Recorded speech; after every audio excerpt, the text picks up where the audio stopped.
He didn't come to be worshipped. He came to wake you. One shattered, one dissolved, both remembered. Two masters, two mirrors, two paths to the same remembering. Love is the way, but not the love we chase. Jesus wasn't the soft-spoken soul guide that modern bedtime religion has repackaged him into. He wasn't here to soothe the illusion. He came to shatter it. He flipped tables in temples. He called the religious leaders vipers and whitewashed tombs. He said, "I did not come to bring peace, but a sword. Not the sword of war, but the sword that cuts through falsehood. Not a comforter, but a disruptor of spiritual complacency." Buddha saw the illusion as something to quietly dissolve, a dream to be transcended through stillness and inward release. Jesus, on the other hand, saw people so entangled in their illusions, their dogmas, their systems, their fear of punishment, concepts that he had to provoke them awake. He wasn't trying to win hearts with niceties. He was pressing on the wound to show that it wasn't real. He was radical love, yes, but not the kind that hugs you into sleep, the kind that burns the veil and says, "You're not who they told you you were. You are God's. Now wake up, before you crucify your own self again." Buddha, the illusion, is comfort. That's why when I left my father's palace, I never returned. An infinite void, a black screen dominates, swallowing all light and form. From the depths of the abyss, a voice echoes. Two masters, two mirrors, two paths to the same remembering. He didn't come to be worshipped. He came to wake you. One shattered, one dissolved, both remembered. Two masters, two mirrors, two paths to the same remembering. Love is the way, but not the love we chase. Light dies, words retreat. The silence was always there, just biding its time. Two skies now exist, one of air, one of water. Which is real? A heron lands, and for a heartbeat its reflection seems to rise up to meet it. A silent pact between realms. The lake doesn't reflect, it repeats with perfect, eerie devotion. Lotus petals drift silently across the water, their delicate forms adding to the tranquil landscape. The air is filled with a soft, ambient sound, enhancing the peaceful atmosphere. The lake reflects the fading light, a perfect mirror to the heavens. Beneath the ancient Bodhi tree, a monk finds serenity in meditation, bathed in the soft light that dances through the leaves. Tranquility envelops the scene, as gentle light illuminates Buddha's serene face. The air is filled with the delicate sounds of wind chimes and flowing water, adding to the peaceful ambience. The world fades away, leaving only the quiet rustle of leaves and the monk's unwavering focus. In this sanctuary, time stands still, and Buddha's meditation deepens. The screen remains black, an infinite canvas of the unseen. A profound voice echoes from the void. The illusion is noise. I quieted myself until I could hear it whisper. I saw that desire gave birth to suffering, so I let go of both. I became no one, and in that, I remembered everything. The screen remains black, a canvas of pure anticipation. Words emerge from the darkness, whispering secrets of the way of silence. The universe itself once folded smaller than a seed. Now the vow echoes. What is meant for you will not pass you by. Not an explosion, but an exhalation. Not an ending, but an unfolding. Letter by letter, the words glow with an ethereal light, capturing the audience's full attention. As the message fades, the screen returns to its original darkness, leaving a lingering sense of mystery. A symphony of chaos erupts as the marketplace awakens, a vibrant, overwhelming surge of humanity and commerce. Voices rise in a fervent chorus, each merchant vying for attention amidst the bustling crowd. The air itself seems to pulse, a living thing charged with sweat, shouts, and the electric hum of 1,000 racing hearts.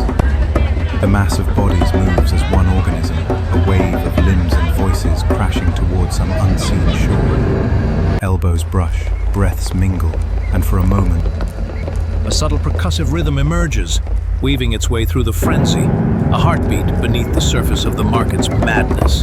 Laughter tangles with bass-heavy music. A girl in glitter loses a sandal and doesn't care. The crowd isn't walking, it's spilling, a liquid mosaic of neon and skin. Every collision sparks a new connection. A shared cigarette, a shouted lyric, hands linked to keep from falling. For once, no one is lonely. The air is thick, not just with noise, but with the prickling heat of a lit fuse. Shoulders tense, jaws lock. Every laugh is a beat too sharp, every pause a held breath. You can taste it on your tongue. Copper and burnt sugar. This isn't just energy, it's potential. A match hovering over gasoline, a fault line seconds from splitting the world open. The marketplace pulsates with life, a chaotic dance of ambition, need, and the relentless pursuit of fortune. Jesus strides purposefully toward the temple steps, his gaze intense and unwavering. His flowing robe and determined steps command attention, an aura of authority surrounding him. The temple steps await as Jesus ascends, each footstep echoing with resolve. With each step, his presence amplifies, radiating both power and unwavering commitment. Muscles trembling, lungs raw, he straightens. The valley below is a tapestry of his failures, now dwarfed by altitude. He raises his arms, not in victory, but in answer to some silent call. The sky doesn't applaud, it anoints. Jesus enters the temple, a sanctuary profaned by the low hum of commerce and the sight of religious leaders. In a burst of righteous fury, Jesus overturns a table, sending coins scattering across the hallowed floor. A collective gasp rises from the crowd as the sacred space is disrupted. The gasp becomes a groan, becomes a growl. Fingers curl into fists. The violation isn't just against stone and candle. It's against memory, against the dead who built this place with blistered hands.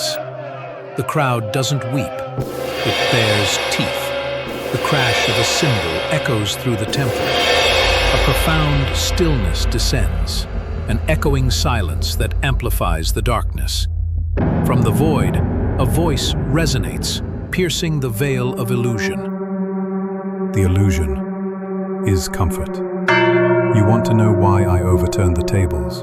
Because they turned the sacred into a marketplace. Because they sold God in coins and cages and called it worship. I wasn't angry at the sellers. I was furious at the system that made selling holy. The temple was meant to be a doorway inward, but they built walls, not to protect the truth, but to profit from those still seeking it.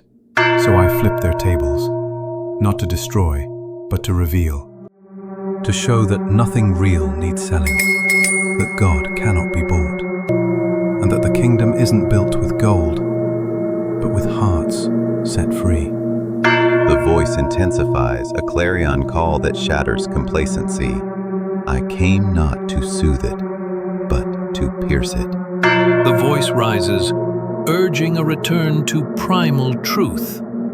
You follow laws, but forgot the law of the heart.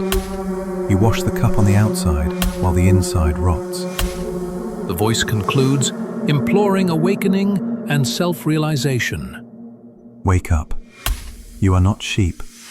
You are gods, sleeping in flesh. The black screen dominates, a silent prelude to destiny. Words appeared from the void, the sword of truth. The title lingers, promising untold power and ancient secrets. A second inscription emerges, foretelling the great disturbance. The screen fades and the prophecies vanish, leaving only an unsettling emptiness. Silence descends, heavy and absolute, hinting at the turmoil yet to come. A split screen reveals two figures in stark contrast. Buddha in serene meditation, Jesus, walking alone in the desert. The statue does not stir, not when sparrows alight on his shoulders like living ornaments, not when a mynah bird tugs at the stone folds of his robe. His stillness is not emptiness, but sanctuary. His smile, carved centuries ago, deepens as a butterfly fans its wings against his palm. Here, in this fragile truce between wildness and worship, even the wind hushes. The birds do not fear him. They recognize what the monks whisper. He is not stone, he is listening. Each step kicks up puffs of pale dust, the heat-hazed air warping the horizon into a fever dream. His sandals are frayed, his lips cracked, yet his gaze stays fixed ahead, unshaken. The desert tests him with thirst, with solitude, with the devil's whisper curling like smoke through the rocks, but his resolve is an unquenchable fire. He walks not toward salvation, but as salvation, carving a path through the wilderness with nothing but blistered feet and divine purpose. The harmonic blend of flute and vocal hums weaves a tapestry of sound, uniting these disparate journeys. The desert does not speak, it burns. The meditator does not plead, he listens. Between them, an unbroken thread, the scorch of sand underfoot mirroring the fire of focus within, the vast emptiness outside echoing the hollowed stillness inside. Here, in this crucible of heat and silence, the seeker and the wasteland recognize each other, not as adversaries, but as reflections. The desert strips him bare, the meditation stitches him back together with golden thread. An ethereal glow illuminates the void, casting soft shadows. The air hangs still, heavy with unspoken words and unseen presence. A voice echoes from the unseen, a shared whisper cutting through the silence. We were not here to be worshipped. The voice concludes, This dream can only end when you see through it, within your own mind. The screen fades into total darkness, a canvas awaiting the story. Words emerge from the void, different methods. More words follow, completing the thought, same remembering. A subtle rhythm begins to pulse, like a heartbeat in the silence. The heartbeat intensifies, underscoring the weight of memory. In the infinite void of space, a mirror hangs suspended, reflecting the silent expanse. A soft crack whispers across its surface, delicate fractures spiderwebbing into existence. The cracks deepen and shards break away, drifting into the light, revealing the radiant silence beyond. The mirror shatters completely, revealing an ethereal choir that swells, filling the emptiness with celestial sound. Silence descends, heavy and absolute, as Tata Simon Kimbangu voice breaks the stillness. Tata Kimbangu voice resonates with the weight of revelation. One dissolved the illusion with silence. Tata Kimbangu states, a hint of sorrow in their tone. But both knew the world you cling to was never real, he concludes, a final echo of truth. The screen remains pitch black, the silence absolute, thick with the weight of unspoken expectation. The words aren't instructions, they're reminders. The mirror isn't a thing to polish, it's the cosmos itself, and your gaze is the spark that brings it to life. The choir fades into silence, the last echoes of their voices lingering in the darkness.